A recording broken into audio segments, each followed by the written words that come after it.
Da comienzo Voz Alternativa. Es hora de analizar sin límites de líneas partidistas y sin estridencias. Ya con ustedes, la socióloga internacional Marcia Rivera. Esto es Voz Alternativa.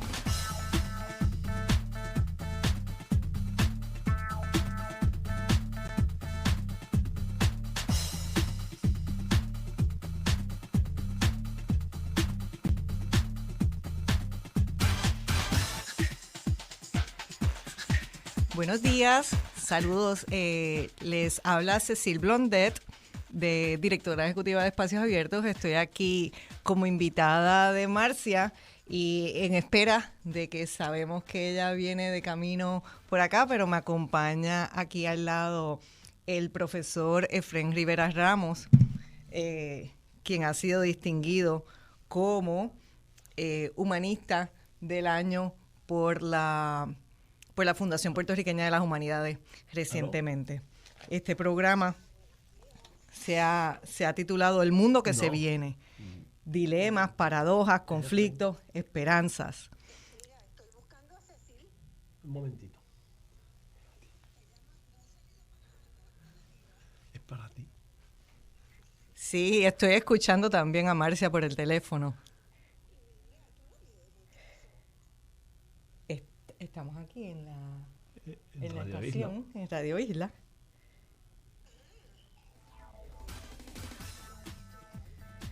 Sí, estamos acá nosotros frente al micrófono, hablando, Efrén y yo estamos aquí conversando ya con el público. Sí, cómo no, gracias.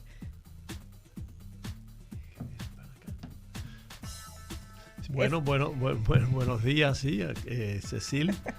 Aquí estamos como invitados de Marcia para este programa, esperando que ella se nos una. Así que estoy encantado de estar aquí para abordar los temas que ella nos ha propuesto. Le ha puesto un título bastante ambicioso al programa: El mundo que se viene, dilemas, paradojas, conflictos, esperanzas. Y esperamos pues poder tener una conversación por lo menos muy reflexiva, ¿no?, sobre algunos de estos temas. Sí, Marcia ha convocado en la mañana de hoy también, además del doctor Efrén Rivera Ramos, al doctor César Rey, que se va a estar uniendo con nosotros a través de Google Meet, y a la doctora Linda Colón. Ambos catedráticos o excatedráticos, yo creo que todos catedráticos de la Universidad de Puerto Rico en algún momento, todos ustedes. Así que para mí es un gusto tener la oportunidad de sentarme a la mesa y conversar con ellos en esta mañana. Y aquí está entrando al estudio Marcia junto con la doctora Linda Colón y están muertas de la risa porque yo creo que la maldad que nos hicieron a Efrén y a mí de sentarnos aquí. No fue a propósito. Es que aparentemente a Linda el teléfono, el servicio telefónico de Linda no contestaba. Yo ayer habíamos quedado en que a las 10:30 pasaba a buscarla y llama a Linda y desesperada. No me acordaba el número de su apartamento y la guardia de seguridad era nueva. Entonces, pues, todo un paso de comedia, pero bueno, acá estamos. Y yo tengo que ver cómo hacemos entrar. Le voy a pedir al control si se comunica con César Rey, que está entrando por Google, en buena medida porque ha estado enfermo esta semana y no quería contagiarnos. Y así que lo excusamos, pero va a estar entrando en unos minutos. Bueno, ¿se pusieron al día ustedes? Bueno, empezamos un poquito. Ustedes que se conocen tanto, ¿verdad? Sí, nos conocemos mucho. Ahí le dijimos al público algo, pero supongo que tú debes explicar de qué se trata esto. De qué se trata, por supuesto. Ha sido, primero que nada, una tremenda alegría, ¿verdad?, saber de que a Efrén le han dado el reconocimiento de Humanista del Año. Efrén Rivera es una de las personas que todo el país debe conocer y que queremos que conozcan. Déjame ver si podemos, control, ¿se podrá contactar a César Rey?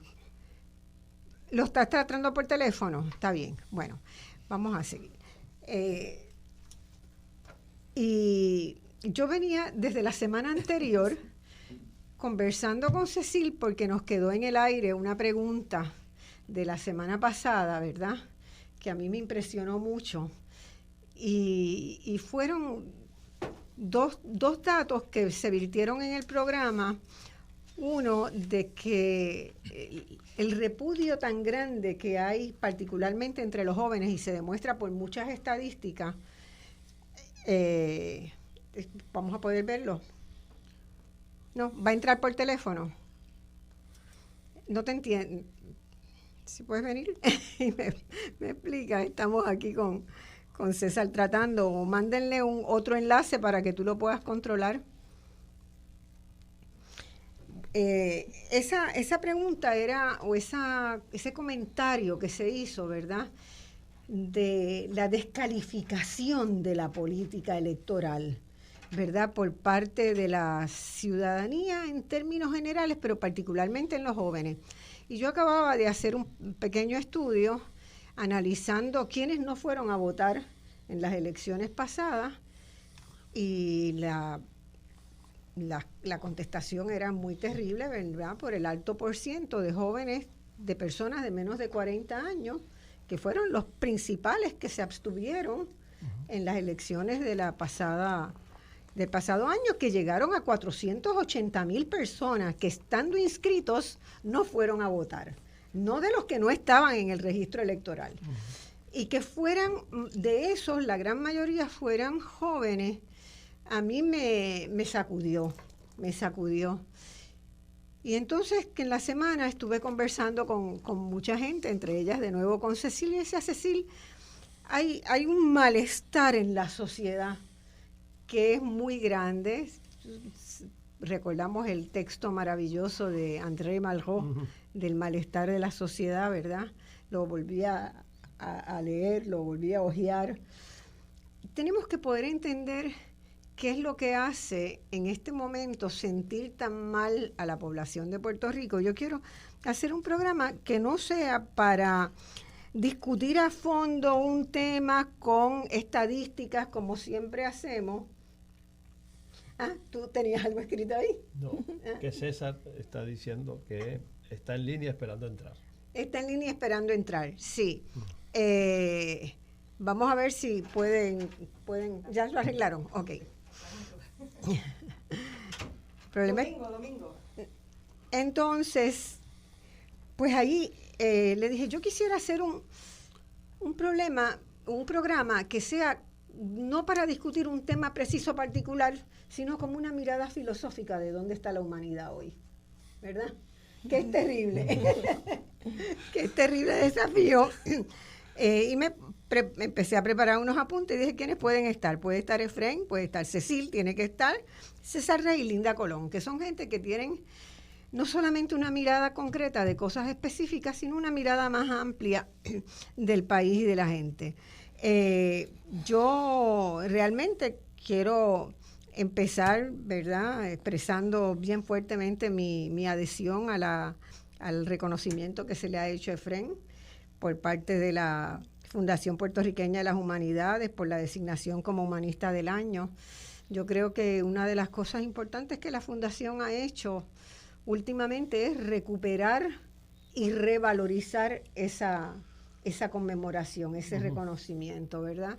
Porque es una manera de destacar a personas que hacen su vida cotidiana y que la hacen como pueden, con lo mejor que pueden, ¿verdad?, con gran compromiso con Puerto Rico, pero que raras veces la gente se entera de eso. Y es una manera, ¿verdad?, de dar a conocer, por ejemplo, cuando se hizo el reconocimiento de Edwin Quiles también, de la importancia que tiene la arquitectura y la arquitectura social en el medio. En el caso de Rosa Luisa Márquez también hicimos un programa especial con ella acá en Voz Alternativa. Y decía, bueno, Efraín tiene que ser el eje de este programa que queremos conversar. Hoy es un día bastante preocupante en Ecuador, por ejemplo, donde está crisis también. Acá tenemos al amigo, querido hermano César Rey, doctor César Rey. Perdonen la confusión, pero un privilegio estar en la mesa, así que estaba convaleciendo y yo le dije, bueno, aunque sea desde tu casa, puedes estar en el programa.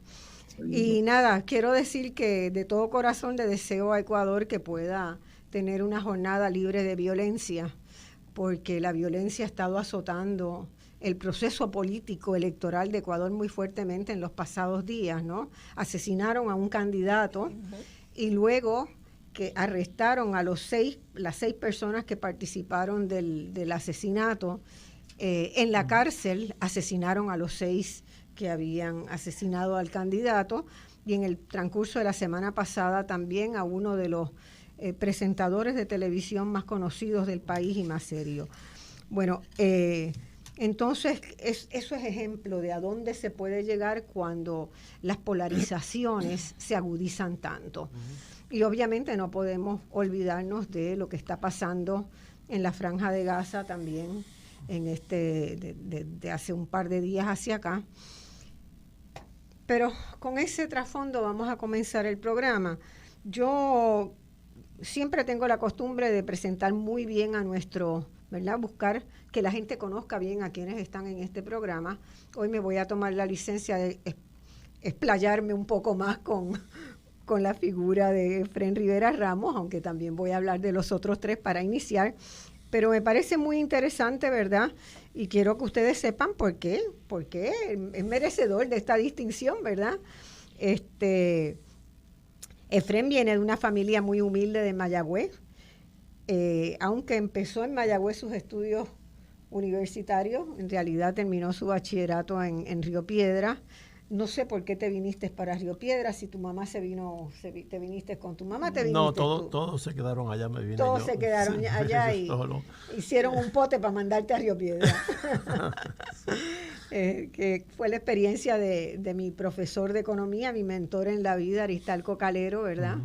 Que era una persona sumamente pobre, y la comunidad de Isabela, de donde él era, recogieron dinero para comprarle zapatos, ropa, y para semanalmente hacerle un paquete de comida que mandaban en el tren, o él iba y lo buscaba para tener para la semana.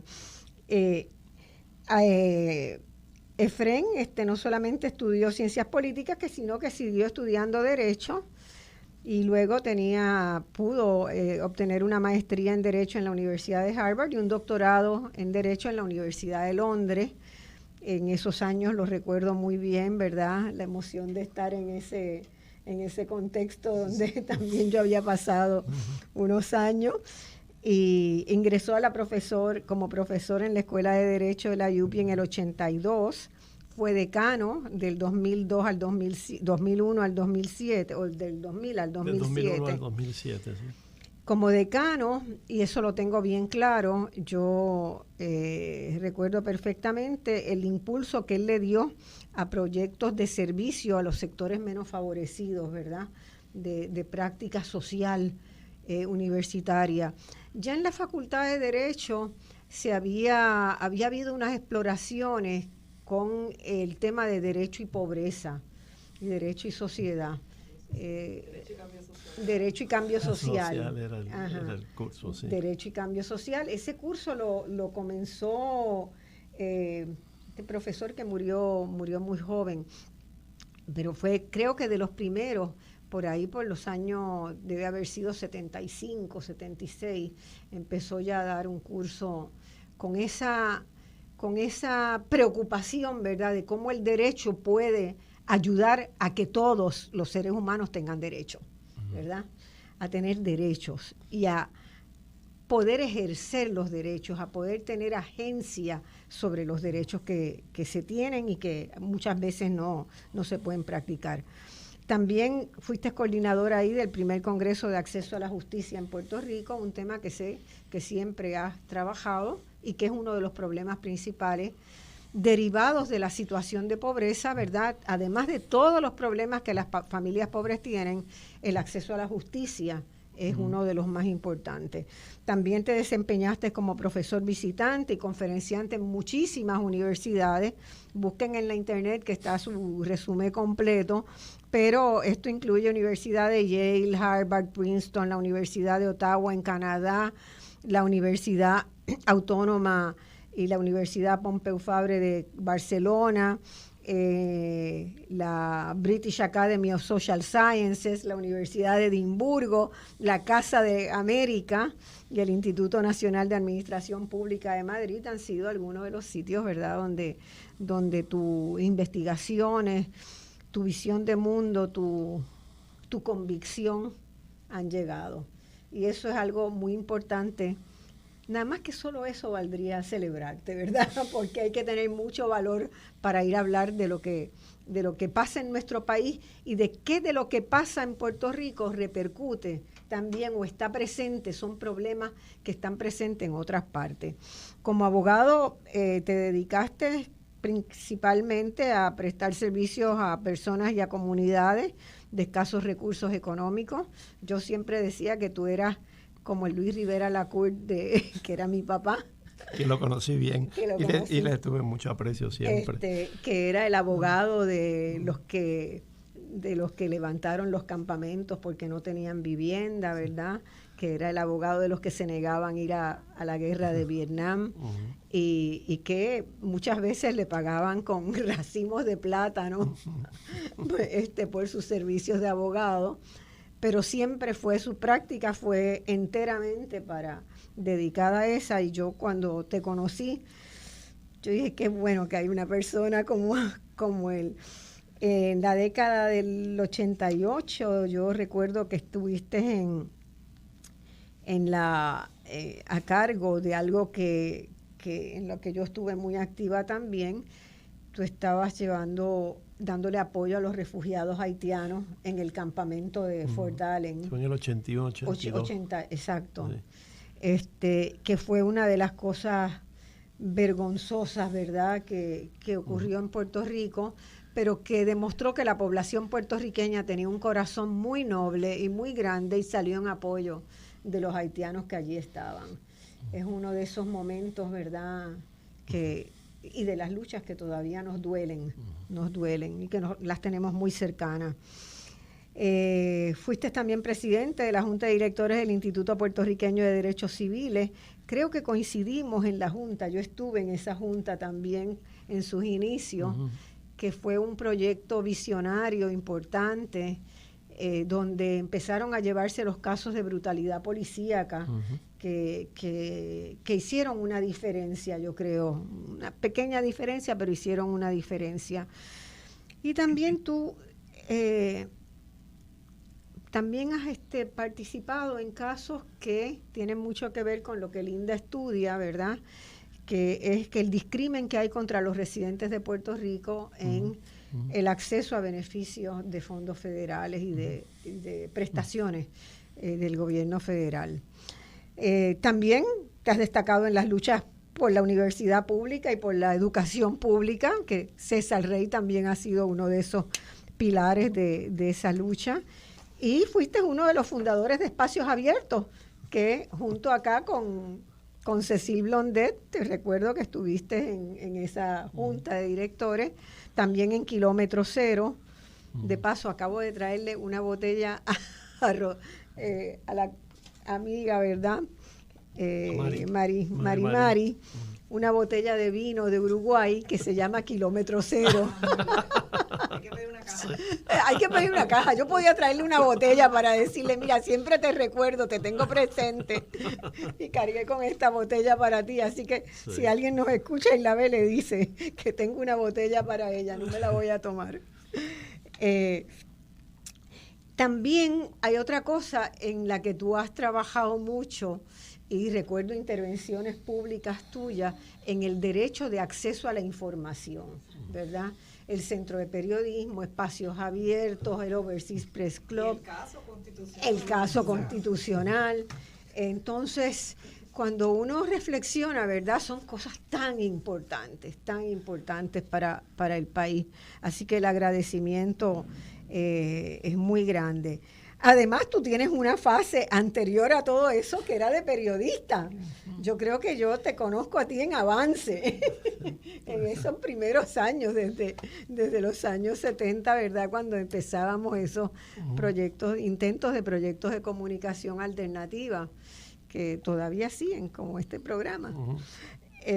Y ha estado también alentando al Centro de Periodismo Investigativo, que es una institución que realmente está haciendo una labor también formidable. Así que por todo ello, tú has recibido otros reconocimientos, ¿verdad? De la Asociación Americana de Escuelas de Derecho, te ha dado premios, el Colegio de Abogados te dio una medalla muy importante y que yo valoro mucho, que es la de Nilita Vientó. Yo tuve el inmenso honor de conocer y llegar a ser amiguita de Nilita y premiarme con la invitación a las tertulias los viernes en la noche en su casa, que eran unas tertulias en el patio donde se hablaba de todo, con buen vino, y yo era muy jovencita, los otros eran señores importantes del país, y a veces también en varias ocasiones a ella le gustaba ir a comer afuera y yo la llevaba también a cenar. Uno de sus lugares favoritos era el Swiss Chalet, que ya no existe más, y siempre pedía de entrada un platito de papa frita con una buena copa de vino. Entonces ese es un reconocimiento muy lindo. Tienes otra beta oculta, que es la de tu poesía, que es buena tu poesía. Siempre recuerdo, no tenía el libro a mano ahora para mirarlo esta semana, está en algún punto en mi biblioteca, pero creo que está en mi biblioteca de literatura de Uruguay. Creo que en ese poemario hay un poema a tu mamá en la costura. Y yo leí ese poema y veía a mi mamá también afanada y a mi abuela también en los menesteres de la costura, que valoro muchísimo porque a mí me enseñaron un montón, ¿verdad? Y yo hoy creo que todo el mundo debía tener la experiencia de saber diseñarse un vestido, coserse un vestido y arrancar para la fiesta, ¿verdad? que ha sido lo que yo he podido hacer. Bueno, ¿qué te puedo decir? Que te queremos, te admiramos y vamos a conversar contigo y con estos otros amigos que están aquí, que voy a presentar en breve. Bueno, primero que nada, muchísimas gracias por esa generosa presentación. En ese caminar, ¿verdad? Que pueda tener algún mérito, me he encontrado con gente muy valiosa y muy querida y con la que he colaborado mucho. Ustedes cuatro. 1, 2, 3. No, ustedes 3. Bueno, y César que está 4, ahí. Y César que está ahí. Así que a ustedes les debo muchísimo en ese sentido. Así que muchas gracias por estar ahí siempre. Bueno, hacemos todo lo más que se puede. Si hubiera mejores condiciones, pues se hacía más, pero con lo que hay se hace, ¿verdad? Bueno, pues vamos a empezar este diálogo. Tenemos también a Linda Colón Reyes. Linda es doctora en estudios latinoamericanos y sociología por la Universidad Nacional Autónoma de México, donde también estudió César Rey, graduándose con altos honores. Antes había hecho un bachillerato en sociología en la UPI, también magna cum laude. Durante muchos años fue docente en la Facultad de Estudios Generales, Departamento de Ciencias Sociales en Río Piedras, de donde se jubilosamente hace muy poco. No sé si todavía... Bueno, ni tampoco, ya hace 6 años. Sí. ¿Ah? ¿3 años? 6. 6 años ya. Sí, wow. Ya. Pasó la pandemia y no nos dimos cuenta. Sus desvelos mayores, desde que yo conozco a Linda, hace bastantes años, han sido por la situación de pobreza en Puerto Rico. Linda se ha dedicado a estudiar, a investigar, ha realizado documentales, ha escrito varios libros, tiene uno que acaba de terminar, que pronto saldrá, y tiene un amplísimo conocimiento, ¿verdad?, de la dinámica de qué sostiene la pobreza en Puerto Rico y por qué los pobres no pueden salir de la pobreza. De eso vamos a hablar un poquito más adelante. Por sus conocimientos Fue designada en el 2001 como coordinadora general de la Oficina para el Financiamiento Socioeconómico y Autogestión, el título pomposo que en realidad se le llamó siempre la Oficina de Comunidades Especiales, que verdad fue el proyecto emblemático, proyecto bandera de la gobernadora Sila María Calderón, iniciado cuando estaba en la alcaldía y fortalecido y aumentado y con mayor visión cuando estaba en la gobernación. Tuvo la responsabilidad inmensa de instrumentar la ley que creó dicha oficina, que la creaba en papel, ¿verdad? Pero tuvo que montar la misma desde cero, desde comprar los muebles, generar una estructura operativa, reclutar y adiestrar al personal, supervisar los programas que se llevaron adelante en el periodo de 2001 al 2004.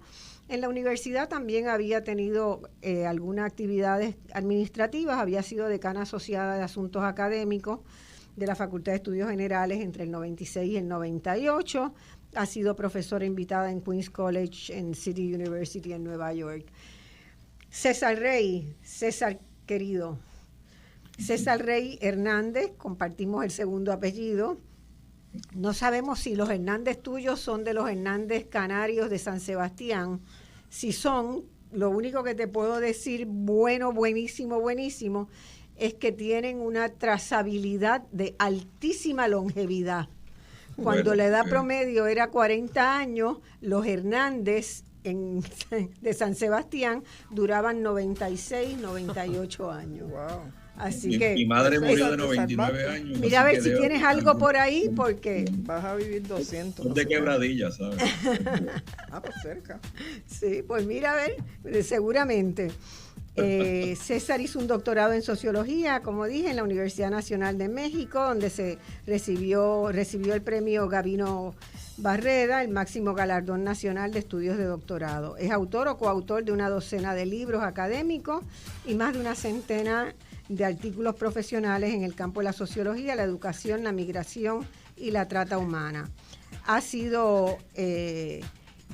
tenido varios cargos académicos, decano, académico, director de centros de investigación, director del departamento, tanto en la UPR como en la Universidad de Sagrado Corazón. Ha sido conferenciante invitado en numerosas universidades del exterior, incluyendo Brown University, Harvard, NYU y Princeton. Fue un dedicado y excelente secretario de Educación de Puerto Rico en el periodo en que Linda estaba en la Oficina de Comunidades Especiales.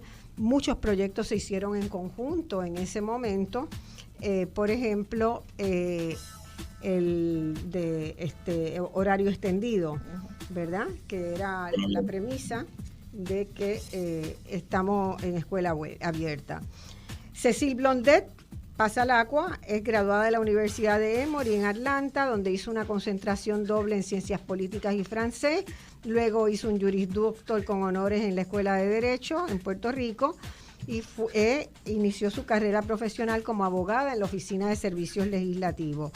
Luego trabajó junto a la alcaldesa Sila Calderón como asesora en las áreas de comunidades especiales, desarrollo social y salud cuando ella era alcaldesa.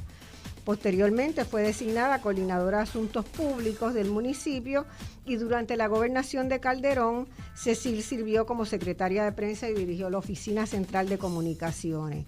Luego fue a la Universidad de Puerto Rico y estuvo en la Oficina de Desarrollo de Exalumnos para fortalecer el Fondo de Recursos Externos de la universidad y ahí desarrolló una enorme cantidad de actividades importantes. Y fundó y dirige actualmente Espacios Abiertos. Hoy coordina proyectos de investigación y acción dirigidos a generar transparencia en la gestión pública y a fiscalizar operaciones gubernamentales. Ustedes saben que comparte conmigo la preparación y conducción de algunos programas de voz alternativa. Vamos a una pausa y empezamos con el diálogo.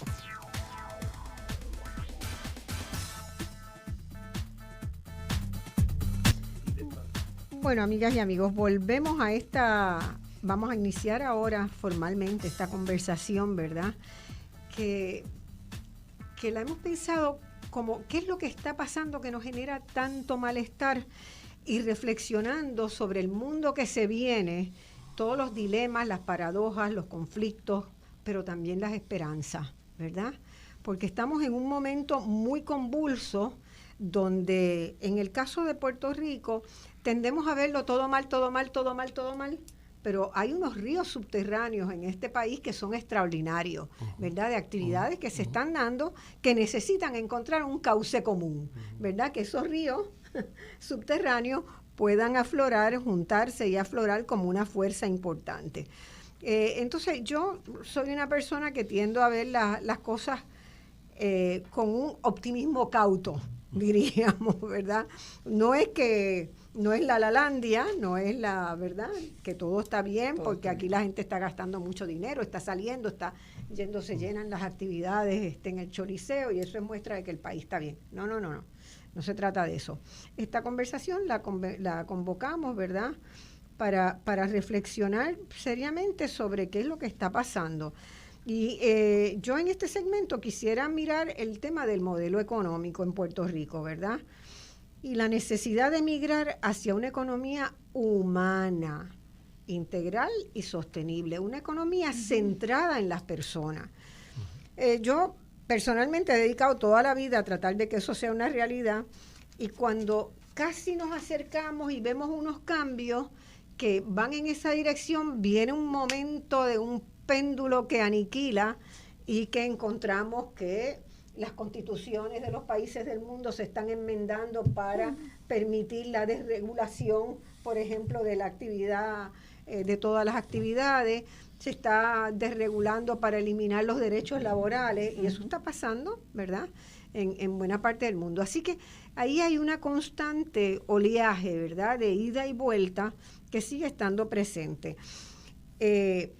En el modelo económico de Puerto Rico, la cosa que nosotros vemos, primero, hemos tenido un estancamiento de muchos años, una precarización de los salarios, ¿verdad? Cuando miramos, desagregamos las estadísticas entre lo que le toca al empresario y le toca al trabajador, ha habido una precarización en relación con el aumento en costo de vida. Hoy el 44.5% de la población está bajo el nivel de pobreza, que equivale al 41% de todas las familias, y una enorme brecha de desigualdad que todos los años crece. Y cuando miramos las estadísticas del mundo, Puerto Rico está entre los primeros 5 países más desiguales del mundo. A veces en el 4º lugar, a veces en el 3º, pero entre los primeros 5 más desiguales del mundo. Yo creo, ¿no es eso vergonzoso, Linda? Por supuesto, y esto viene acompañado de toda una serie de explicaciones, ¿verdad?, que da la gente con respecto Sube un poquito para que con respecto a los problemas de la pobreza y la desigualdad. Acá pues se ha creado un discurso a lo largo de muchos años de que Puerto Rico es un país que no tiene un problema de pobreza, aunque últimamente, ¿verdad?, ha habido una mayor exposición de la existencia del problema a través de los medios. Sin embargo, en términos generales, pues la gente le gusta creer que ese problema no existe o que es mínimo, ¿verdad? Porque siempre hay una tendencia a estar pensando, ¿verdad?, que ese es un problema que tienen los haitianos o que tienen los dominicanos o que tienen los africanos, y que Puerto Rico, por ser parte de Estados Unidos, pues no tiene ese problema. Y esto obedece a que, en primer lugar, hay un gran desconocimiento, ¿sabe? Una falta de educación mínima en una serie de asuntos, ¿verdad?, entre los cuales se destaca precisamente definición de conceptos básicos, como puede ser el concepto de la pobreza y el concepto de la desigualdad. Y otro desconocimiento también muy importante de cuáles son los datos mínimos a los que tenemos acceso, como pudieran ser, ¿verdad?, los datos que proveen el censo de población en la encuesta de la comunidad que se hace todos los años con respecto a las personas que caen bajo el nivel de pobreza. Y esos datos, pues, cada vez que salen la prensa, ¿verdad?, se hace eco de ellos. Y lo que hemos estado viendo a lo largo de este siglo XXI es que el problema de la pobreza en Puerto Rico se ha reducido muy, muy lentamente. ¿Sabe? En 20 años la reducción osciló entre un 2 y un 3%.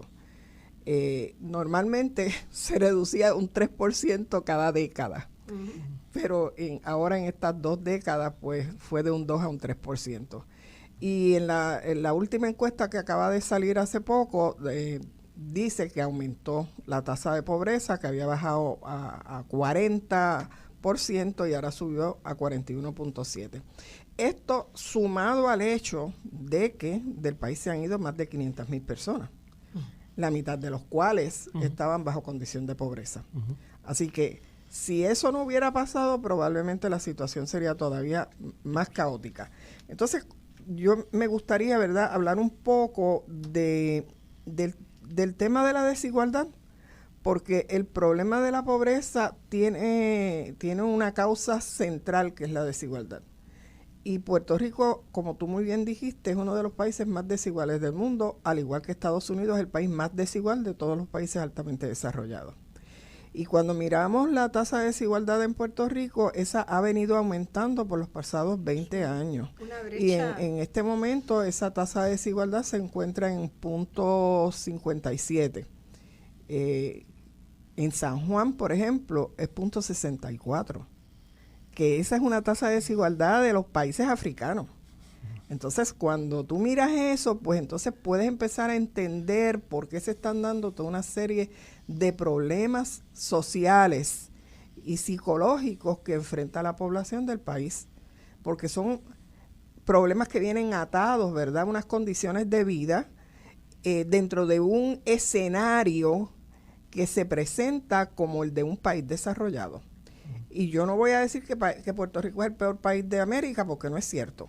¿Sabes? Puerto Rico, dentro de los países de América Latina, es uno de los que goza de un mayor acceso a consumo y a una serie de prestaciones sociales. Pero dentro de esa condición, pues tenemos que entender el efecto que la desigualdad tiene precisamente en relación con su espejo, que es Estados Unidos, que es el país más desarrollado del mundo, donde también más de 40 millones de personas están bajo la condición de pobreza, y donde también la desigualdad ha venido en aumento en los pasados 25 o 30 años. Lo que esto implica entonces es que a pesar de que hay una gran producción y hay una gran riqueza generándose, esa riqueza lo que ha hecho es concentrarse a tal punto que en medio de la crisis del COVID, el 1% de la población aumentó su riqueza, mientras que el 10% más pobre la redujo. Los estimados en números, pues aparecen en mi libro, porque ahora no me acuerdo de todo de memoria, pero cuando uno mira estos estimados, uno se queda, ¿verdad?, sorprendido, pero a la misma vez te da una razón de por qué tú estás viendo, ¿verdad?, una serie de gente, por ejemplo, en las calles de Estados Unidos, los sectores más pobres, el sector más pobre, más golpeado son la población negra, y detrás de ellos los indígenas, y detrás de ellos los latinoamericanos. Entonces, esos son los grupos que precisamente andan protestando, ¿verdad?, porque son también los que son el objeto de unas estructuras desiguales que están diseñadas precisamente contra ellos, ¿no? Porque la desigualdad no viene sola, la desigualdad es multidimensional. Y tú estudias en las peores escuelas y tienes acceso a los peores servicios de salud y vives en los peores barrios y vives en unas condiciones de aislamiento social del resto de la población. Entonces, todos esos elementos, ¿verdad?, se conforman para tener un efecto en la vida de la gente. Y desde el punto de vista neurológico, desde el punto de vista de cómo se forma el niño desde pequeño, los recientes estudios estos de neurociencia, ¿verdad?, dejan a uno así con los pelos parados, porque te das cuenta de que todo esto está teniendo un efecto en la composición neurológica del niño desde que viene criándose. Entonces hay gente que dice, bueno, es que yo no me explico por qué estos niños son así de violentos o son así de poco ajustados a lo que está pasando. pero mire, si desde pequeño está criándose en un espacio, ¿verdad? La sopa está llena de todos los elementos que van a tener por consecuencia de adversidad, que ese niño, cuando llegue a la edad adulta, tenga precisamente esas características. A eso sumémosle la falta de optimismo que hay en la población. Una de las cosas que dice el último informe de Naciones Unidas es que esta falta de optimismo es generalizada en el planeta. Que una de las cosas más interesantes que están encontrando es que la mayor parte de la población del planeta dice, ¿verdad?, sentirse insegura, dice sentirse insatisfecha. Tienen una percepción de que el mundo es incierto, que no hay camino. Y esto se ata a lo que tú decías de que los jóvenes no creen más en los partidos, porque no creen más en la democracia, ¿verdad? Es parte de lo que le están preguntando. Y se hizo una encuesta en Latinoamérica con respecto a cómo la gente percibía la realidad, y una de las cosas que ellos dijeron es que ellos no creen que en América Latina, en su país, haya democracia. Un porciento muy alto cree que no existe democracia. Y la mayor parte de ellos no confían en que sus hijos vayan a salir de la pobreza. Ellos aceptan la pobreza como parte de su realidad y no tienen, ¿verdad?, ni interés ni una percepción, ¿verdad?, de que si yo los empujo, ellos salen, ¿sabes? Que yo creo que eso es algo que es bien importante. Eso es bien importante. Yo quería preguntarte, Efren, siguiendo la línea que viene trayendo Linda, ¿verdad? El malestar que sentimos en Puerto Rico es parte de un malestar mucho más amplio en el mundo. Las inmensas migraciones que se están dando y que se van a dar más de ahora en adelante con la situación de Palestina e Israel. El llamado que se ha hecho al mundo árabe es a levantarse en armas, ¿verdad? Y defender a la población mundial árabe, que es la que peores condiciones de vida ha mostrado, y es que la que está saliendo en migraciones inmensa. La incapacidad del sistema internacional de derecho de hacer valer los derechos es algo que a mí me preocupa mucho, ¿verdad? En el caso de Israel, las constantes violaciones a los acuerdos internacionales sobre el territorio es una evidencia de eso. Yo me pregunto, ¿está en crisis el propio fundamento o la propia noción de derecho? O sea, me cuesta ver lo que está pasando y cómo sigue pasando. Derecho versus justicia, ¿no? ¿Ah? Sí. Bueno, eso es una gran pregunta, ciertamente. Y aunque están relacionados, pues habría que distinguir entre la idea del derecho la idea del derecho, ¿verdad? Y la idea de los derechos, ¿verdad? Pero que es parte de eso. Parecía haber un consenso mundial de que había unos derechos fundamentales de los seres humanos. Bueno, lo sigue habiendo expresado en los tratados, en las convenciones, en las declaraciones. Yo creo que ahora hay muchos más tratados y declaraciones de derechos humanos que nunca antes, ¿verdad? O sea, a ese nivel del reconocimiento, digamos, oficial de la comunidad internacional, pues hay una abundancia, ¿verdad?, de reconocimiento. El problema que se plantea no solo a nivel internacional, sino a nivel del interior de los países, es cómo hacer que esas expresiones, digamos, esas aspiraciones que se recogen en esos tratados, en esos convenios o en las constituciones, esas promesas que se hacen, porque los derechos no son sino expresión de promesas de un cierto trato que debe tener la gente, de cómo eso se convierte en realidad. El problema actual, me parece, no es del reconocimiento de derechos, que hay muchos reconocidos, sino de cómo se hace en realidad, ¿no? De su implantación, de su eficacia. Y ahí es donde está el problema. Y entonces hay muchos factores que pueden explicar esa falta de eficacia de los derechos, Y claro, hay variaciones de contexto, de países, de regiones, de tradiciones, de historia, etcétera. Pero en términos generales uno podría decir, pues, uno de los requisitos o de las condiciones que hace falta para que esos derechos se hagan efectivos es que haya los mecanismos institucionales necesarios para hacerlos valer. Y una de las cosas que está ocurriendo, me parece, es que está habiendo una crisis de las instituciones. Y eso se está viendo en todas partes del mundo, se está viendo en Puerto Rico, de que haya instituciones que realmente funcionen y realmente hagan lo que tienen que hacer, lo que se espera de ellas que hagan. Esa crisis institucional me parece que también está a la raíz de toda esta desesperanza y de toda esta falta de confianza que exhiben, digamos, las generaciones más jóvenes.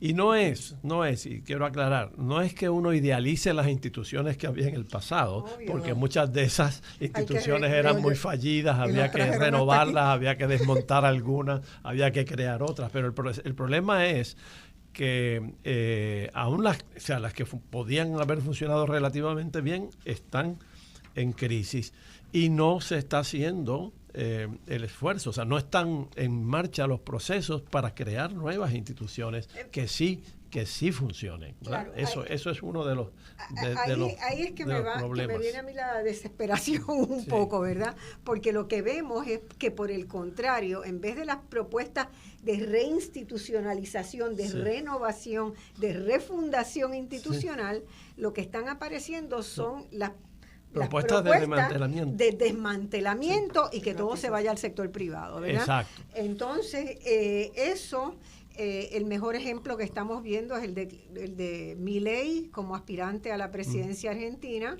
La semana pasada hizo una conferencia de prensa con una pizarra en un salón, quiero que después César comente sobre eso, en un salón con unos cartelitos que había escrito a mano en la pizarra y pegado ahí, ¿verdad?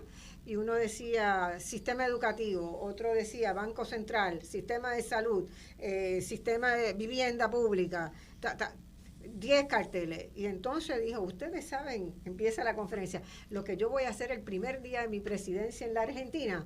Y agarró uno a uno, los sacó de la pared, los hizo un bollo y los tiró a la basura. Bueno, entonces uno dice... y tiene 30 millones de personas que ya votaron por él y que van a votar por él para las próximas elecciones, ¿verdad? Con eso, porque dejamos pasar el punto de poder tener un diálogo, de refundar. Porque las instituciones se convirtieron estrictamente en defenderse cerradamente, en su mediocridad, en sus sistemas corruptos, en todo, y no abrirse. César, quiero tus comentarios sobre eso, porque... yo me preguntaba si es posible repensar, ¿verdad?, las políticas públicas desde la gente y con miras a que todo el mundo tenga la posibilidad de su desarrollo pleno, porque me parece que lo que estoy viendo va a profundizar más la polarización social. Sí, yo creo que la trayectoria de esto lleva décadas. No te escuchamos muy claramente. Vamos a ver si me escuchan mejor ahora. ¿Me oyen? ¿Me oyen? Sí. Sí. Sí, ok.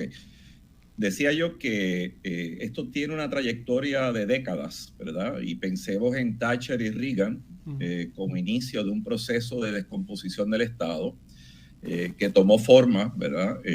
Con el neoliberalismo, donde todo lo público es casi satanizado, ¿verdad? Se piensa que lo que es público es ineficiente, que es deficitario, que necesariamente está muy mal administrado por definición, por conceptualización. Entonces, la tendencia es a pensar que la privatización es la salvación de la sociedad, ¿verdad? Yo creo que tenemos que tener claro, y hoy sale en el periódico El País de España una primera plana concediendo a Piketty, el intelectual, como el último intelectual francés existente. Economista. Que escribió, pues evidentemente, los sesgos de un capitalismo salvaje que se está viviendo en la humanidad en este momento, con el curioso título del Capital, ¿verdad? Como revisitado. Lo cierto es que hay una descomposición de esas instituciones que ustedes las acaban de describir muy claramente, producto de un empeño gubernamental de precisamente deshacerlas, ¿verdad? Partiendo de la premisa que acabo de esbozar. Yo creo que a la pregunta tuya, Marcia, creo que sí que es posible rearmar un proceso de política pública. De hecho, yo creo que los 5 aquí estamos convencidos de que es así, de lo contrario no estaríamos en este diálogo, ¿verdad? Estamos convencidos que el Estado se tiene que reconceptualizar y voy a aterrizar de inmediato en Puerto Rico. Yo creo que Puerto Rico ha sufrido la descomposición, primero, de políticas públicas eficientes, ¿verdad? Con sensibilidad humanista, con sensibilidad hacia el proceso social que acaba de escribir Linda Colón y Efraín Rivera, ¿verdad? Y que tú iniciabas, ¿verdad? Como composición. Las instituciones, y pienso en el Departamento de Educación, muchas veces atiende la necesidad de los fondos federales como política pública, pero no necesariamente los fondos de la comunidad de Cañabón abajo, o de Playita en Ponce o de Playita en Santurce. O sea, se monta política pública por la cantidad de dinero que nos llega a Puerto Rico. Eso se llama en administración pública la federalización de la política pública, ¿verdad? Y yo creo que eso es peligrosísimo porque no necesariamente lo que pasa en Idaho es eficiente en Puerto Rico. Y muchas veces esa federalización lleva a la composición de políticas públicas erráticas. No Child Left Behind, ¿verdad? Es una política que debemos reflexionar de hace 23 años atrás, que fue fallida en todo el sentido de la palabra, y esa fue convocada por ambos partidos principales, el demócrata y el republicano. Yo creo que habría falta tener varias cosas. Primero, un centro neurálgico de información para poder ser efectivo en esa política pública. Aquí cada agencia tiene su estadística, su inventario, su protocolo, y esos protocolos no necesariamente se comunican unos con otros. Así que cuando yo pienso en Linda Colón como joven estudiante, Linda Colón en familia tiene un récord, en salud tiene otro récord y en educación tiene otro récord. Eso hace esquizofrénico el cuadro o la fotografía que se pueda tener del país. Eso es sumamente peligroso porque en la medida que no se tiene una precisión, y eso Cecil lo ha esbozado de múltiples maneras, una precisión de ese país se toca de oído, se improvisa, ¿verdad? Y es lo que estamos viendo permanentemente muchas veces en la legislatura, en el Ejecutivo, y se queda en el medio pillado esas fisuras del tejido social, ¿verdad? ¿Qué es eso? Bueno, pues aquello que nadie entendió que era necesario, esa pobreza de la que habla Linda Colón, tiene múltiples caras. No es una sola pobreza, no es la estadística, ¿verdad? Es cómo se manifiesta eso en Arecibo y cómo se manifiesta en Ponce, que tiene matices distintos, que va acompañado con otra serie de variables, ¿verdad? Así que desde la perspectiva educativa, si nosotros no tenemos claro el cuadro del país, si no tenemos un retrato definido del país, evidentemente no vamos a poder componer un currículo que le sea útil al país. Voy a mencionar 2 ejemplos que para mí pueden ser controversiales, pero han sido puntos de referencia. Irlanda hizo una composición de un nuevo proceso de legislación y de gobierno hace unos años atrás, y esto lo he mencionado varias veces, que se llama Towards Partnership, 2016 originalmente. Y ese proyecto que quería buscar, bueno, pues decidió hacer un inventario de cuál era lo que se tenía en el país en política pública y cómo atendían los problemas reales de la sociedad. Y yo creo que eso es un ejercicio sumamente importante, ¿verdad? Ese ejercicio logró parar legislación por un año. Aquí tenemos un país sobrelegislado, por ejemplo. Tenemos un país que repite legislación, que está lleno de trivia, ¿verdad? Parte de la legislación que se genera. Y lograron entonces empezar a articular un proyecto que fuera sensato para el país de desarrollo económico. Y ese desarrollo económico tenía que venir acompañado de un proceso educativo. A mí me da la impresión muchas veces que en este país hay una idea de lo que puede ser el desarrollo económico y otra idea de lo que puede ser la educación. No es que la educación sea estrictamente orientada al desarrollo económico, pero tiene que tener un ingrediente y tiene que tener un espacio de desarrollo sustentable, y para eso entonces hay que componer una educación. Así que, de nuevo, ese es uno, Singapur fue otro y Corea del Sur fue otro ejemplo. Repito, son 3 ejemplos que pueden ser controversiales, pero lograron articular un proyecto a 10 años con una permanencia de desarrollo educativo que sirviera al país. Aquí muchas veces parecería ser, ¿verdad?, que no sabemos a qué país aspiramos, Marcia. Claro. No sabemos cuál es, o sea, educarnos para qué. yo quiero decirles a ustedes que hoy... Es que no aspiramos, dice el problema, no aspiramos a un país. Piensen la cantidad de universitarios desempleados, piensen la cantidad de gente, de desertores escolares post pandemia, que ese estudio todavía aquí no se ha hecho.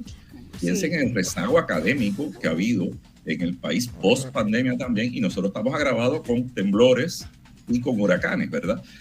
Hay una serie de estadísticas que no está siendo contabilizada, que me parece a mí, podrían empezar a llenar esas fisuras de ese contrato social que lo tenemos un poco abandonado, ¿verdad? Nosotros vivimos en la sociedad del espectáculo y todo lo que impresiona a los demás es lo que vamos a decir, pero no necesariamente lo que sea sustantivo para el país. Vamos a una pausa porque ya nos toca ir y volvemos. Cecil, yo quiero que cuando comencemos tú reflexiones sobre la resistencia al cambio que puede haber, que has encontrado en las instituciones en Puerto Rico, ¿verdad? Que abramos con eso y cerramos este segmento, ¿verdad? Para ir después al de traficantes de esta era. Vamos a la pausa.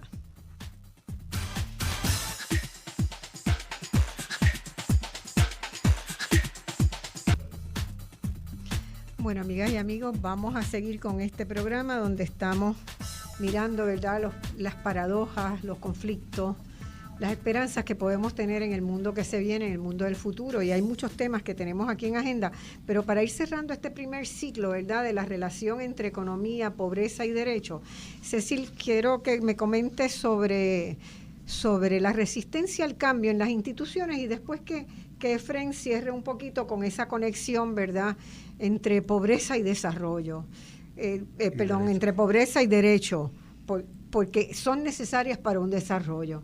O sea, ¿cómo es posible que si no hay acceso al derecho, ¿verdad?, si no hay acceso a la justicia, si eso no es parte de un andamiaje que permita salir de la pobreza, estamos mal? Pero vamos con tu experiencia de intentar enfrentar a las instituciones del país, ¿verdad?, con la necesidad de ser transparente, de ser...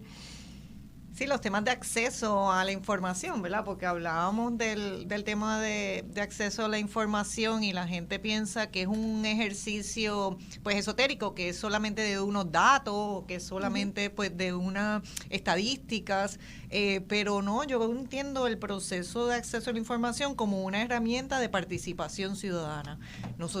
Para nosotros poder insertarnos en la discusión, los ciudadanos, para que el gobierno no sea el único que está tomando las decisiones, pues nosotros necesitamos tener información para poder exigir rendición de cuentas. Esos son todos elementos de gobierno abierto. Y nosotros hablamos de democracia, pero fácilmente y pocas veces hablamos aquí de gobierno abierto. Y eso se tiene que dar desde adentro, ¿verdad?, de la institución. Si nosotros no utilizamos información y datos y estadísticas precisas para tomar decisiones, pues en realidad es como si estuviéramos navegando sin brújula. Y entonces eso es precisamente lo que nosotros nos damos cuenta aquí todo el tiempo. Aquí nadie se montaría en su vehículo para ir de San Juan a Ponce sin verificar si tiene suficiente gasolina para llegar, ¿verdad? Porque, o sea, son elementos básicos. Si nos avisan de un huracán, uno quiere saber por dónde está el huracán y si va a pasar por Puerto Rico o no.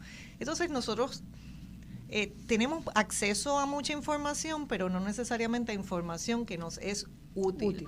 Y a la misma vez tenemos mucha información que genera el gobierno, como mencionaba César, ¿no? De qué manera pues el gobierno tiene archivos de las personas, de los ciudadanos que vivimos aquí, en distintas agencias, y sin embargo esa información no está unificada. Yo todavía me sorprendo de que aquí para registrarse a votar haya que precisamente ir a registrarse a votar cuando hay tantas otras maneras en las cuales inscriben a uno, desde que uno nace, desde que uno empieza a manejar, etcétera, etcétera. ¿Cómo es posible que todavía tengo que hacer otro ejercicio adicional para un derecho tan básico como es el derecho a votar? Así que se da todo esa estructura. También hablaba Linda en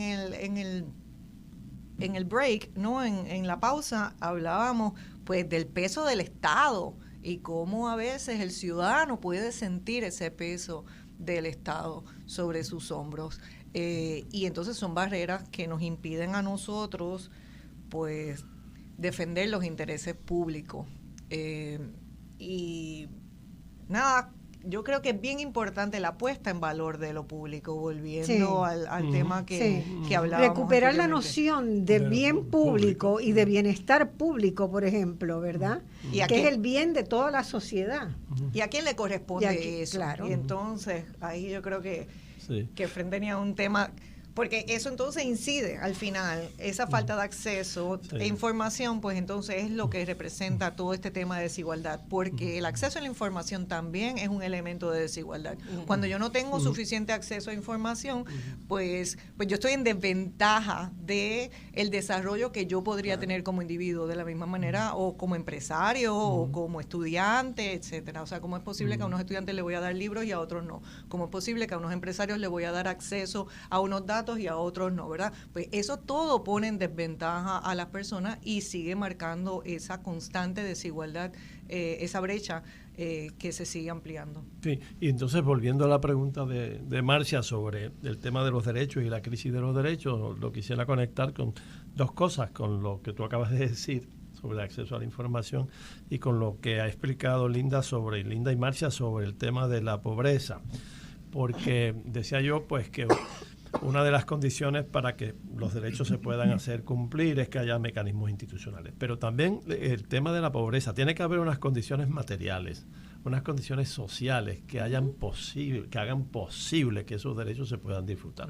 El problema es que las personas que viven en situación de pobreza tienden a ser las personas más vulnerabilizadas,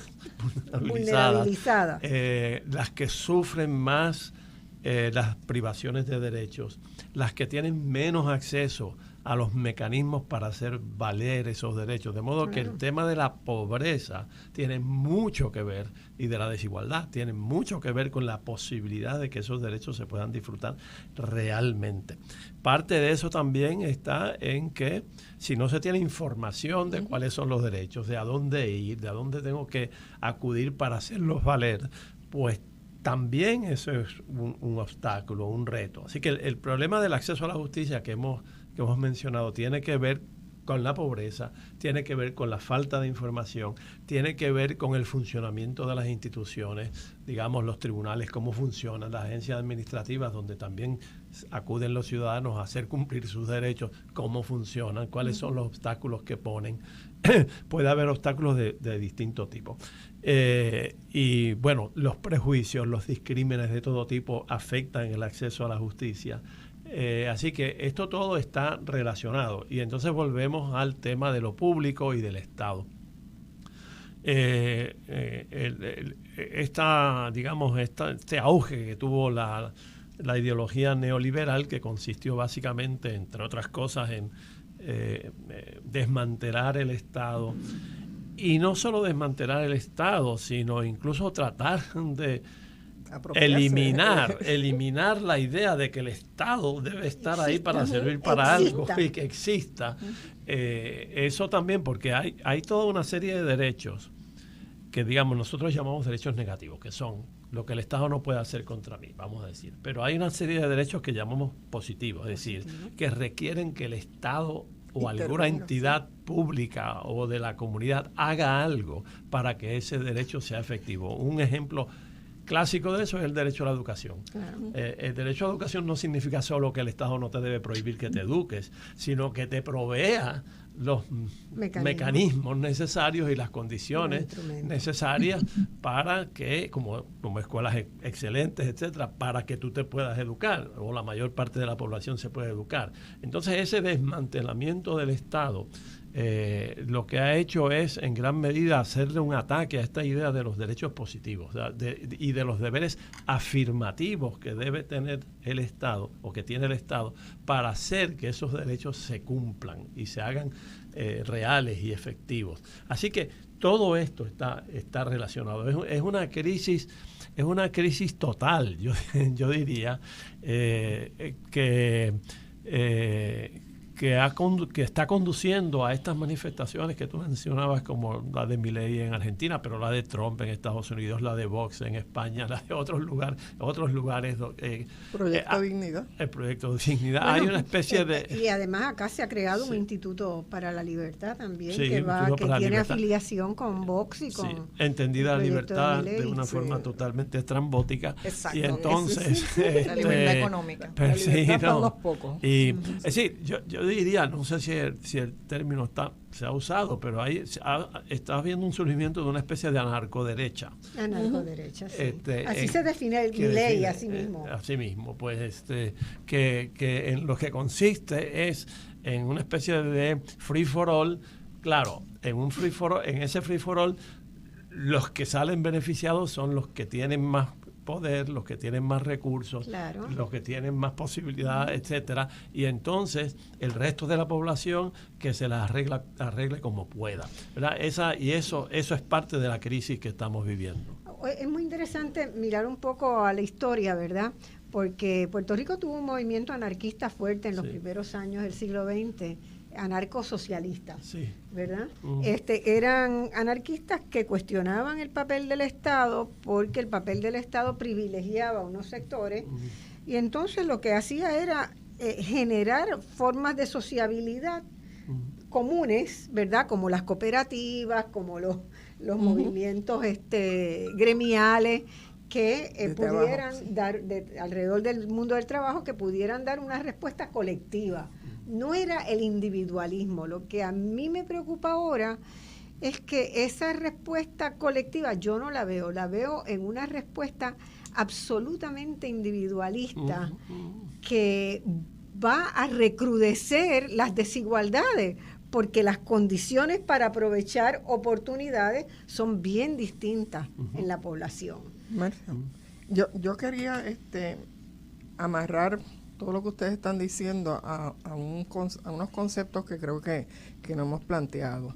Y es que el mundo, el planeta hoy día está controlado por unos medios monopólicos transnacionales. Muy fuerte. Y entre esos medios monopólicos transnacionales están los medios de comunicación y cuáles son los mensajes que día a día nosotros recibimos a través de esos medios.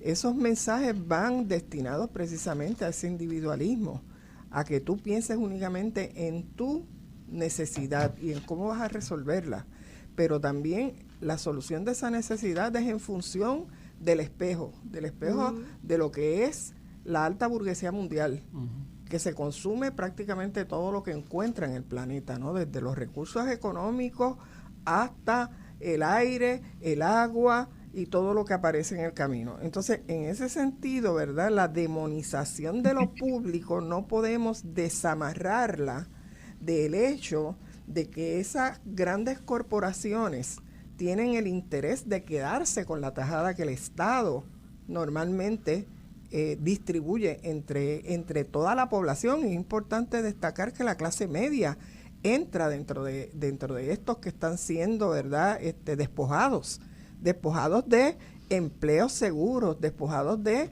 servicios esenciales como es el servicio de salud, el servicio de educación, que ahora tienen que pagar por todo, ¿no? Y trabajan para pagar los servicios que en una época eran parte de los servicios que el Estado ofrecía.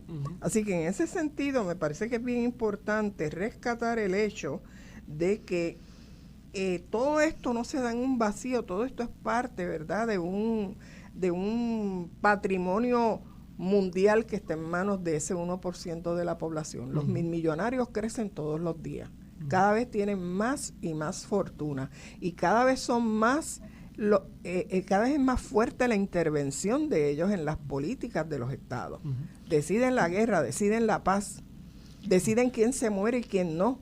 Bueno, y tienen, de hecho, una de las formas de federalización, César hablaba en educación, en el campo electoral, fue la enmienda que se hace en el 2011 para permitir el funcionamiento de los PACs y los super PACs en Puerto Rico. Deciden por qué se vota. Que es la manera en que las grandes fortunas inciden en la política, ¿verdad? Entonces, ahora en Puerto Rico, volviendo a Sí. Puerto Rico, ¿verdad? Yo creo que es bien importante que nosotros estemos mirando qué está pasando con todos estos multimillonarios que han llegado a Puerto Rico con respecto al control de la economía del país. Y del territorio. Y del territorio, exacto. Sí. Por eso decía yo, ¿verdad?, que el territorio no es la nación, son dos cosas diferentes, ¿no? Aquí la palabra nación se sustituyó hace años por los medios de comunicación y la nación dejó de ser Puerto Rico para ser Estados Unidos. Entonces nosotros hablamos de la nación, las noticias nacionales son las noticias de Estados Unidos, lo nuestro es lo local, y lo local, pues bueno, pues lo local únicamente es a quién mataron hoy, o quién se está muriendo de hambre porque hay bendito, mira cómo está esta pobre gente, ¿verdad? Entonces, o quién está en el choliseo. Ajá, la pobreza se convierte en un espectáculo noticioso, al cual vamos y le damos una ayudita para resolverle, pero el problema estructural que genera la pobreza, de ese no hablamos. Lo mismo que pasa con la educación, ¿verdad? Vamos a ver cuáles son los salones que están goteando, etcétera, pero no hablamos de la necesidad de que el sistema de educación pública sea reestructurado totalmente. ¿Y a quién le sirve ese sistema de educación?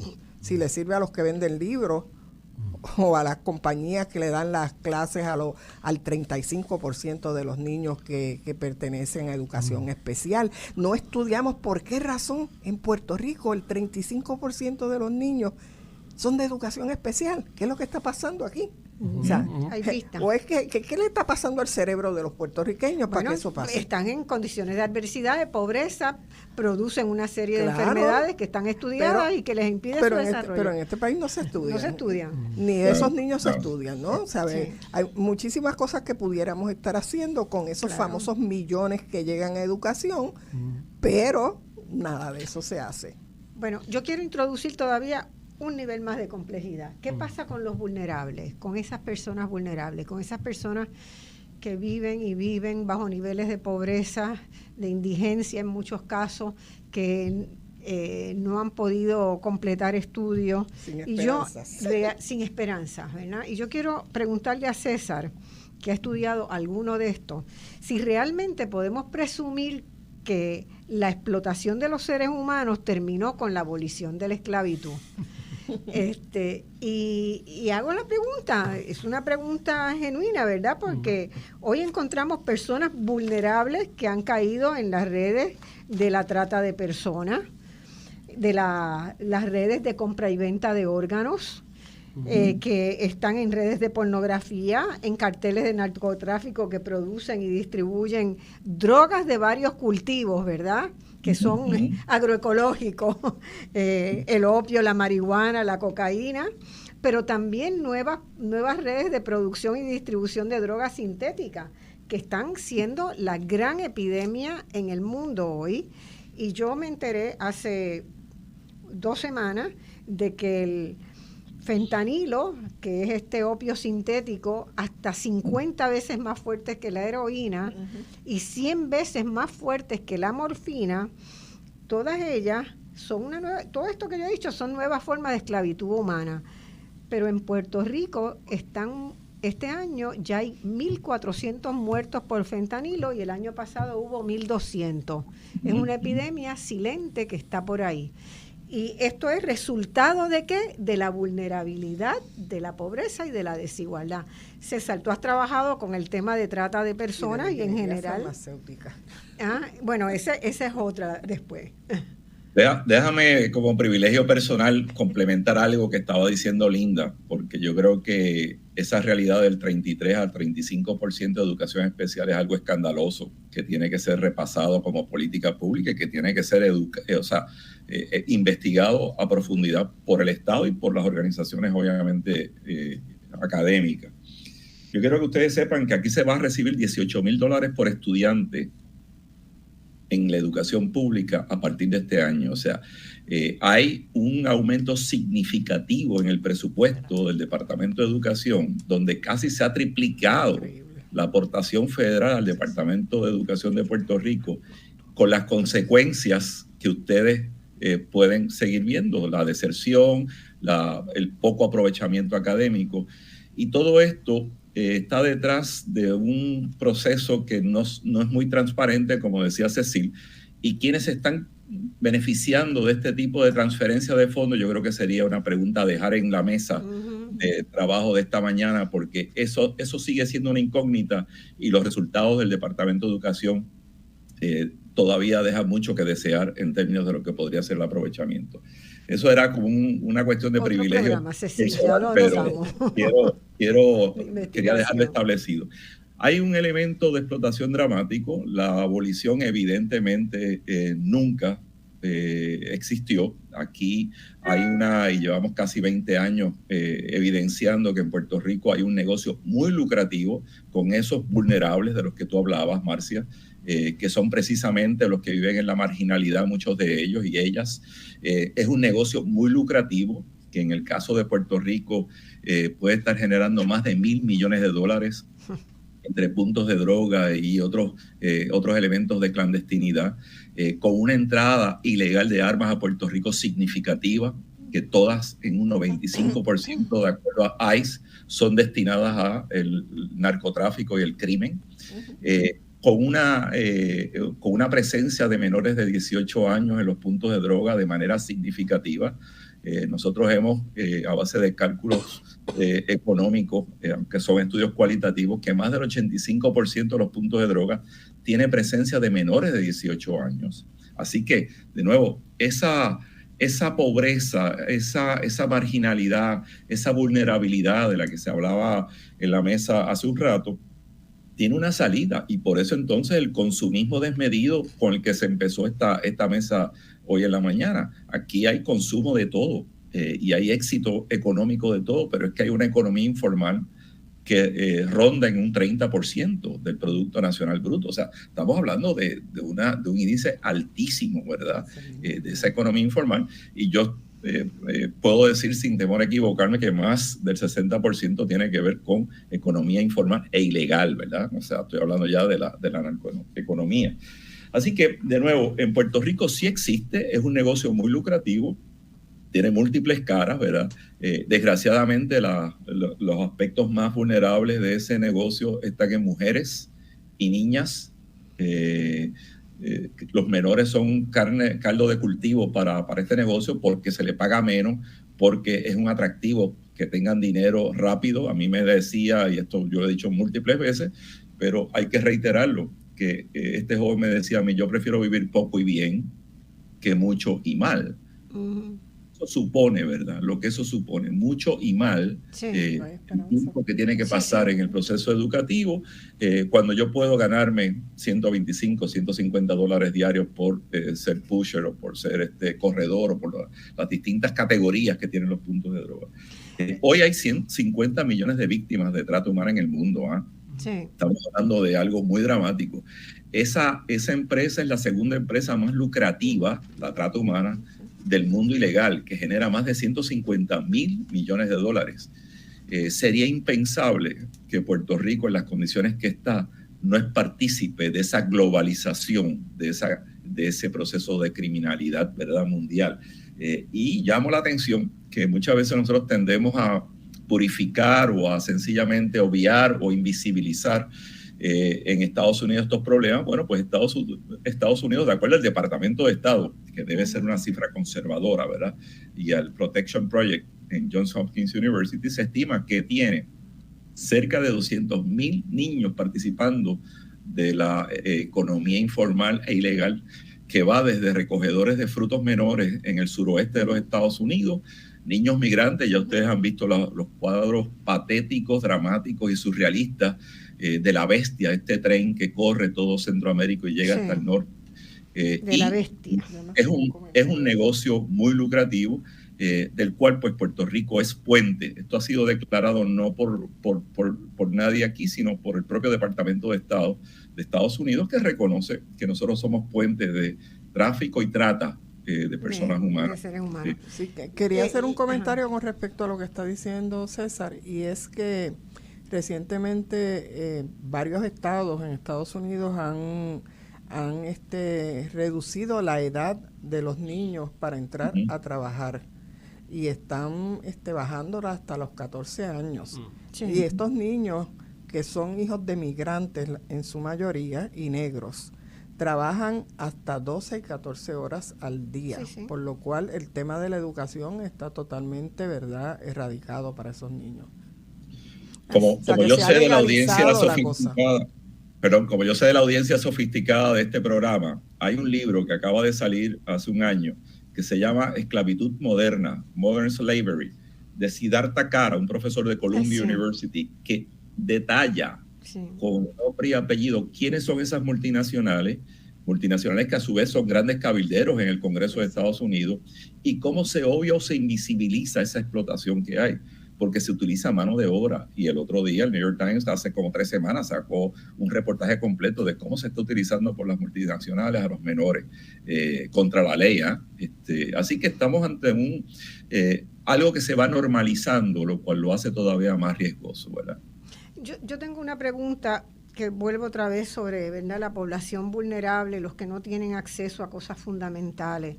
Fíjense las diferencias que hay cuando en las personas que en verdad desarrollan una enfermedad grave como un cáncer, ¿verdad? Las posibilidades de sobrevivir de una persona que viene de los sectores pobres frente a una persona que tiene los recursos para pagar los medicamentos de última generación es inmensa. O sea, no hay manera de que una persona de un sector pobre pueda tener acceso a los nuevos medicamentos. Entonces eso plantea un conflicto bien grave. Algunos países han creado unos fondos nacionales de emergencia, ¿verdad?, de recursos para enfermedades graves, complicadas, para comprar esos medicamentos. Otros países no lo tienen. Yo me hago la pregunta de si habría, Efraín, la posibilidad de litigar en algún espacio, algo que se pueda hacer para asegurar la accesibilidad de medicamentos. En el caso de Puerto Rico todavía es más difícil porque nosotros no podemos comprar los medicamentos directamente a los suplidores europeos, por ejemplo. O los que se fabrican aquí. O los que se fabrican aquí, que van y vuelven. Pero Uruguay, por ejemplo, que tiene un Fondo Nacional de Recursos de Emergencia, logró hacer un planteamiento a varias farmacéuticas de esas que generan medicamentos de última generación para conseguirlos a un precio más bajo de lo que está en el mercado internacional. El país pudo negociar, ¿verdad? Eso. Y muchos países pobres están siguiendo, ¿verdad?, esa vía. En el caso nuestro, eso se nos atraviesa con el tema de la relación colonial, ¿verdad? Sí, claro. Bueno, entonces lo hace doblemente más difícil, ¿no? El presidente estaba tratando de hacer eso, no lo ha podido hacer. Sí, eso es el presidente de Estados Unidos. Ya sabemos quién manda. Entonces, pues ya sabes. ¿Cuáles son los sectores que? Exacto. Yo te debo confesar que yo tengo un cierto grado de escepticismo sobre los recursos judiciales para lograr cosas como esta. Pero, entre otras cosas, por los mismos requerimientos de los procesos judiciales, etcétera, y del tipo de planteamiento que se puede hacer.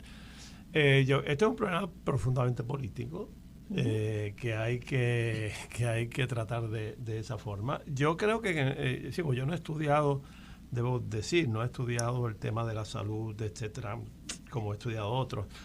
Pero así que no puedo hablar ni como experto ni como nada, pero como ciudadano puedo decir que esto tiene que pasar por un esfuerzo por transformar el sistema de salud todo, y que se instale algún tipo de sistema de salud universal que incluya no solo la prestación de servicios, sino la adquisición de medicamentos. Ahora, eso, claro, es un proyecto grande. Hay muchísimas resistencias de los sectores que obviamente se oponen a eso.